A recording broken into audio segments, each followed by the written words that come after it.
And I call the Honourable Member for Dobell. Thank you, Mr Deputy Speaker. And I rise today to support the Customs Amendment China-Australia Free Trade Agreement Implementation Bill of 2015. And I do acknowledge those opposite in working with the government in supporting the legislative framework of this agreement. This bill amends the Customs Act of 1901 to implement new rules for the imports into Australia from China. And these imports must comply with the rules of origin guidelines set out in the agreement, and where they do comply, preferential rates of customs duty will be applied. I also acknowledge the outstanding work undertaken by the Minister for Trade and Investment, the Honourable Andrew Robb. And last June, Minister Robb announced this agreement following lengthy negotiations with the Chinese government officials, and Minister Robb is to be commended on his achievements. The Minister has not only opened the door for Australian businesses to enter the Chinese market, but he's also opened unprecedented employment opportunities across Australia in those businesses which take advantage of the agreement. As businesses experience increase in activity, the need for more employees will eventuate. And in my electorate of Dobell, there are a number of businesses ready to take advantage of this agreement, and with over 4,000 registered unemployed people as of June this year, I do look forward to the employment opportunities eventuating. In a historic day for Australia, the China-Australia Free Trade Agreement was signed on the 17th of June 2015, and this free trade agreement enables Australian access to the world's fastest growing economy. And more than simply being able to enter this economy, Australian business, through the work of this agreement, will hold preferential access. Now, the Chinese economy is transitioning from a dependence on spending on infrastructure and exports to a service-based economy. For Australian firms to be given preferential access into this economy is an achievement that cannot be understated. And this agreement will bring enormous economic opportunity to our country and to each and every community. And on this side of the House, we take seriously the need to grow our economy and provide jobs for all Australians.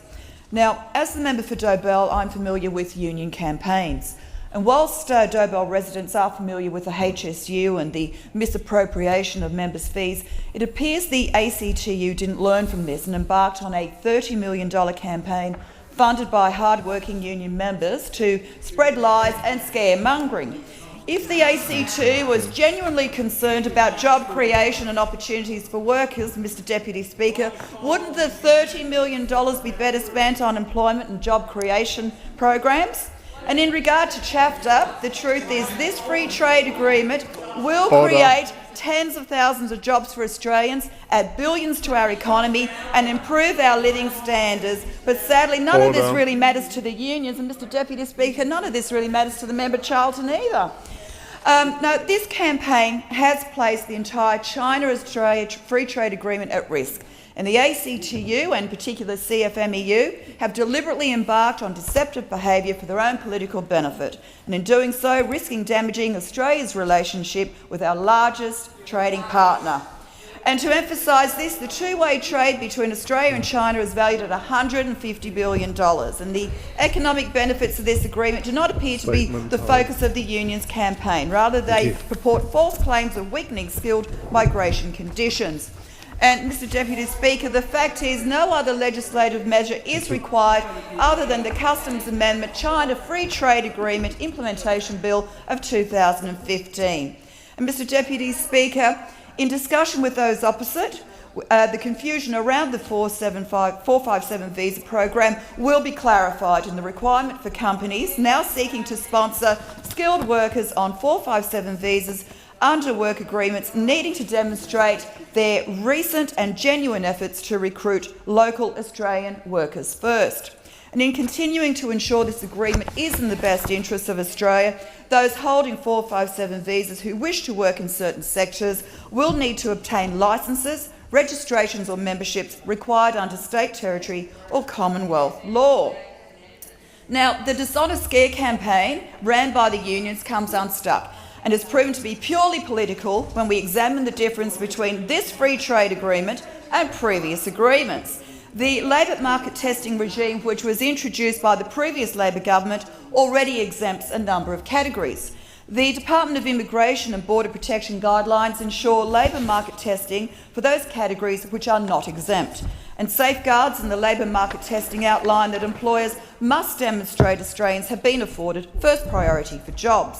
Now, as I've mentioned, Mr Deputy Speaker, the free trade agreement between China and Australia is about creating new jobs for Australians and stimulating economic growth. Now, when we look at New Zealand's success with their FTA with China, New Zealand Prime Minister Key said, "I am a massive proponent of free trade and the benefits of our FTA have been 11 times greater than the most optimistic estimates." And he went on to say the numbers speak for themselves, and having negotiated an agreement that is high quality, you'd like to grab it with both hands, and New Zealand will be quite happy if you don't.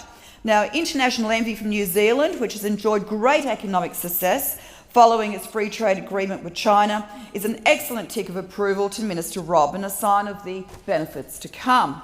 The benefits of this and other free trade agreements reach right across Australia, and naturally the state and territory governments have been consulted in the discussions. Now, the Chinese market of more than 1.35 billion customers with an increasing middle class will be open to Australian businesses. And the Asian region, our direct neighbours, is full of opportunities for Australian business, and this agreement will work in conjunction with free trade agreements already in place with Japan and Korea to ensure Australian goods and services are available to an expanding Asian market. Now, the good economic news continues with the realisation that if this agreement is up and running by the end of this year, a great number of sectors will benefit from a double whammy of tariff cuts, and one in this year and again in January 2016. Now, in stark contrast, if we fail to ratify this agreement, it would deliver a heavy blow to the Australian economy. Now, the National Farmers Federation indicate that delaying this agreement will cost the Australian agricultural sector $300 million in 2016, with any number of negative flow-on effects to rural and regional communities. And a $100 million cost will hit the red meat industry, dairy up to $60 million, and the wine industry $50 million, and grain more than $43 million. The Financial Services Council has indicated that if this free trade agreement does not proceed, it will cost our economy more than $4 billion and almost 10,000 jobs in financial services alone by 2030. Now, Mr Deputy Speaker, however, as I reflected earlier, this campaign of dishonesty orchestrated by the unions, unfortunately, is in line with their usual practice of misinformation. An example of their latest antics is their campaign inviting government members to attend union pre-arranged chapter debates. Now, like many members on this side, I relish the opportunity to correct the union lies being thrown around in my community. However, when the union invite me to an event and distribute brochures with my face and name all over it and don't check my availability seriously, how is this a fair and open debate and an opportunity to refute their lies? Now, this campaign against government members would be somewhat redundant now, given Labor's announcement in support of Charter. And how hypocritical the unions want to debate their lies in an electorate scarred by the misuse of HSU members' money, and perhaps members would be better served through the organisers debating the proper use of union credit cards. And if they're so concerned about overseas labour, then perhaps they should bring themselves up to speed with the recent activities of the previous member of Dobell in regard to 457 visas. Now, we all know too well how the union movement love to disregard facts and spread lies. We've all heard the lies regarding this free trade agreement, lies of scaremongering, and particularly targeting our outstanding tradies. And the most pathetic lie that I've heard to date from the unions would have to be that the China FTA will be bad for local jobs. And to all the tradies who have been misinformed by the ACTU and their Central Coast Union affiliates, tradies will not be replaced by Chinese labour. In fact, jobs will be created for Australian tradies. And for Dobell businesses looking at expansion and growth into the Chinese market, such as SpotGo at Jillaby, growth leads to new jobs being created. In fact, it's anticipated that Chapter will result in tens of thousands of new jobs being created right across Australia. And this free trade agreement does not change the required skill levels for Chinese visa applicants, and it will not impact on workplace safety. Now, it's bad for local communities. There's another claim made by the ACTU. This trade deal will create tens of thousands of jobs, add billions of dollars to our economy and improve living standards. Now, the ACTU also claimed this trade deal will undercut local rates of pay. Australian workers will continue to be given first opportunity to new jobs. And it's currently the case, employers will not be allowed to bring in foreign workers unless clear evidence of need is established.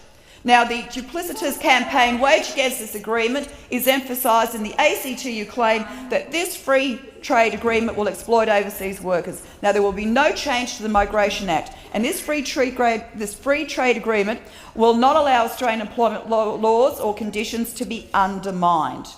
Now, I do welcome those opposite in working with the government in strengthening safeguards in regard to CHAFTA, and I'm working together towards ratification of this agreement, and I commend this bill to the House.